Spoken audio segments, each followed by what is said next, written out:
So I just decided to buy a brand new Chinese tech stock that is actually a pretty decent growth stock as well, in my opinion. And that company is called Tencent, ticker symbol TCEHY.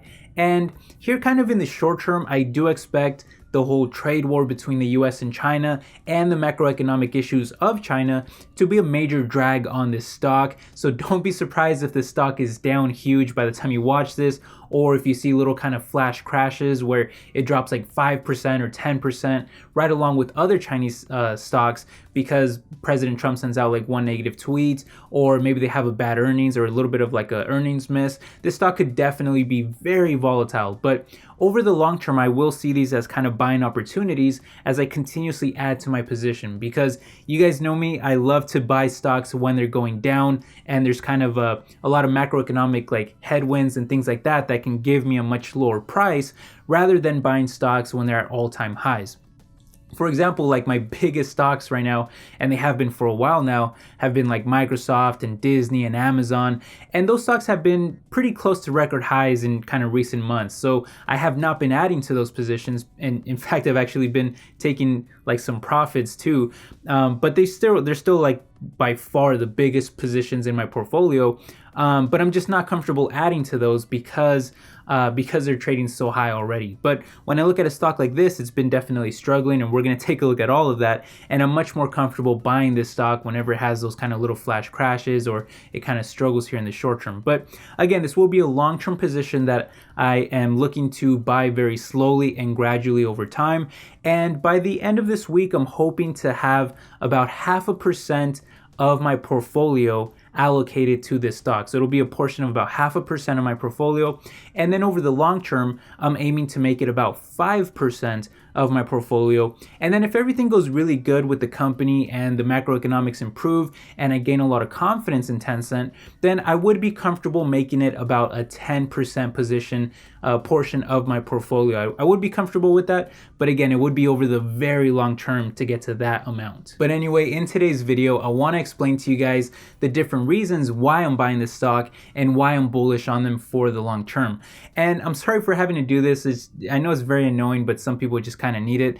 But please do not copy my portfolio. Always do your own research and make your own decisions. I am not your personal stock picker. I'm not anybody's personal stock picker. I don't give recommendations. I'm just sharing my opinion on stocks, and whatever decisions you guys make is your decision. I have no part in that. Again, I'm sorry for having to tell you guys that. Hopefully I don't have to give too many of these disclaimers in the future, but just keep that in mind, please. Anyway, this should be a fun video. I hope you guys enjoy it.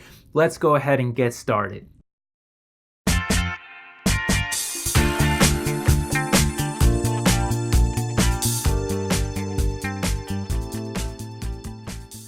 What's up everyone, my name is Ale. Welcome back to my world of stocks. Now, if you've never heard of Tencent, I guess the best way to describe them would be that they're a Chinese conglomerate, like a really big one, that invests mostly in technology companies. But before we dive deep into what Tencent does and how they perform and what their future potential looks like, let's first dive deep into the stock and take a look at how it's been trading so far. Now, the stock is up close to 150% in the past 5 years, so it's actually been an extremely well-performing stock. However, if we zoom in a little, we can see that the stock is technically down by around 30% from their highs back in 2018, when the stock was trading north of $60 a share, to now trading in the low $40 range. Don't get me wrong, I think the whole trade war between the US and China, coupled with the weakening Chinese economy, will absolutely be a drag on not only this stock, but pretty much all Chinese stocks in general. But as a long-term investor, that's what I'm hoping for, so that I can buy it very slowly and gradually over time. But we'll talk more about that at the end of this video. For now, I still think that Tencent is starting to reach some pretty attractive levels with a forward PE ratio of just 23. Don't get me wrong, a forward PE ratio of 23 is still pretty rich, but this is a company that is growing their sales and profits by some very large rates, which we'll also take a look at a little later in the video. But speaking of growth, Yahoo Finance doesn't have enough long-term estimates to calculate their PEG ratio for the next 5 years, but when looking at other sites like Guru Focus, they give them a PEG ratio of less than 1 when calculating their 5-year EBITDA growth rate, which is sitting at nearly 40%, and at just 0.83, their PEG ratio is also lower than the midpoint of their 10-year range, and it's also well below the industry median of 1.39. So again, as the stock gets cheaper and the valuation gets more attractive and it gets dragged down by the US and China trade war and the weakening economy, I plan to add to my position very slowly over time as a long-term investment. But what exactly am I investing in? Well, let's now take a look at the company and see what they do and what their future potential looks like.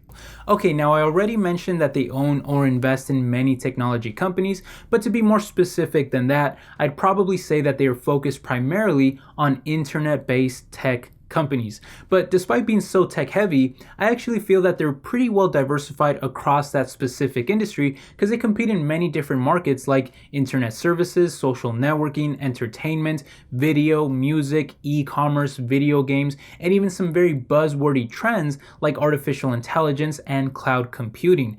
Now, despite being a Chinese company, one of the things that I love about Tencent is that they also expand their reach globally as well. For example, they own 40% of the company called Epic Games, which is behind the most popular video game in the world right now called Fortnite, that has a mind-blowing player count of 250 million people, which is about 2/3 of the US population. And if you think that's impressive, it's more than double the number that they did just about a year ago, so the growth has also been insanely high. In terms of revenue, it's already doing billions of dollars a year, and again, this is just one video game that we're talking about. Now, if we just focus on how Tencent is dominating China itself, we can see that they have numerous platforms and services with hundreds of millions of monthly active users that they can monetize with high margin online advertisements, and again, that's just in China. For example, this would include platforms like QQ Instant Messenger, QQ.com, QQ Games, Qzone for social networking, QQ Music, QQ Wallet, WeChat, and Tenpay, which, by the way, several of those either offer online shopping services or even digital payment services as well. In fact, Tenpay actually has the largest market share of any third-party mobile payment platforms in China. That's a big deal, as the online shopping market in China is already worth over $1.3 trillion and is growing at a clip north of 20% a year, but is still less than 20% of all retail.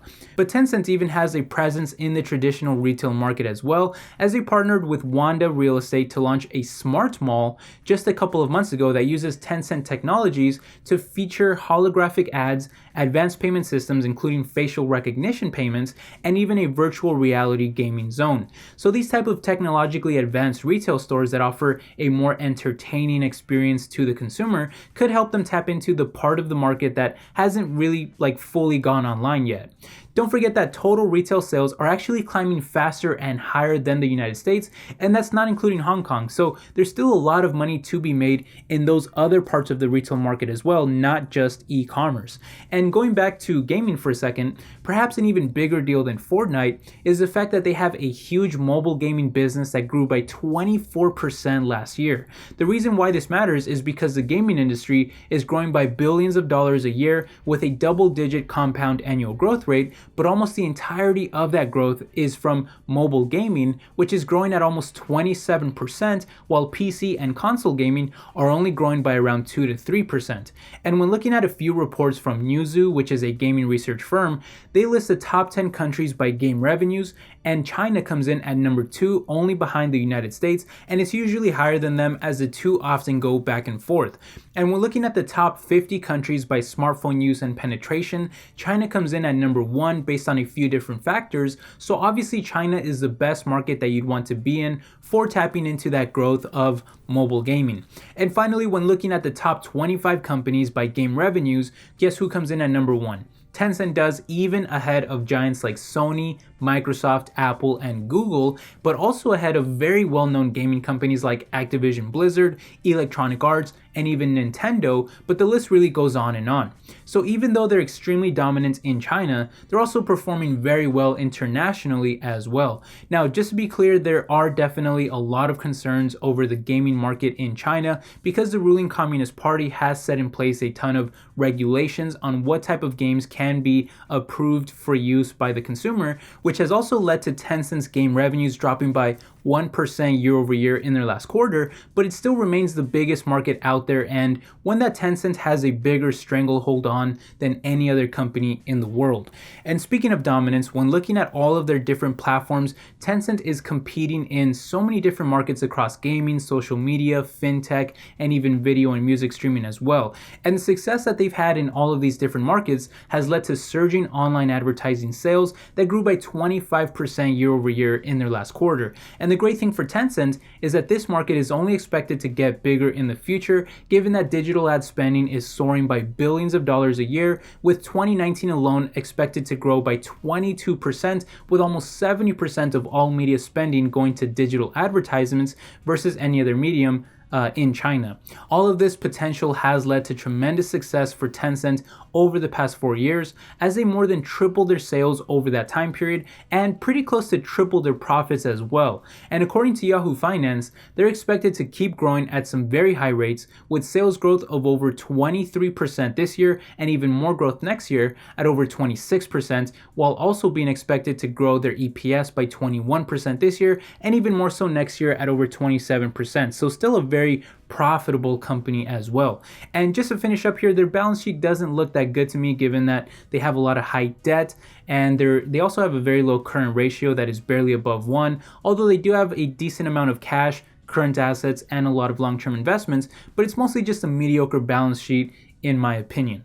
In any case, like I mentioned before, I fully expect a tremendous amount of pressure to be applied to Tencent because of the trade war and the weakening Chinese economy, so I fully acknowledge that I will probably have to average down on my position for the next year, maybe even the next couple years, depending on how everything plays out. Needless to say, this is not a stock for the faint of heart, and if you're someone who loses a lot of sleep because one of your stocks took a big crash in just like a single day, then this is definitely not the stock for you, because this stock could be very volatile in a very short amount of time. But because it's going to be a very small position to start, it's not going to really negatively affect me in a big way, and as things continuously improve or the stock gets cheaper and cheaper, kind of limiting my risk, I'll be able to add to it, and because of that I'll be very comfortable with the size of my position, and I will be able to hold on to it as a long-term investment. But anyway, I hope you guys enjoyed this video. Let me know what you think down below, and if you did enjoy this video, make sure you hit the like button. It really helps out the channel a lot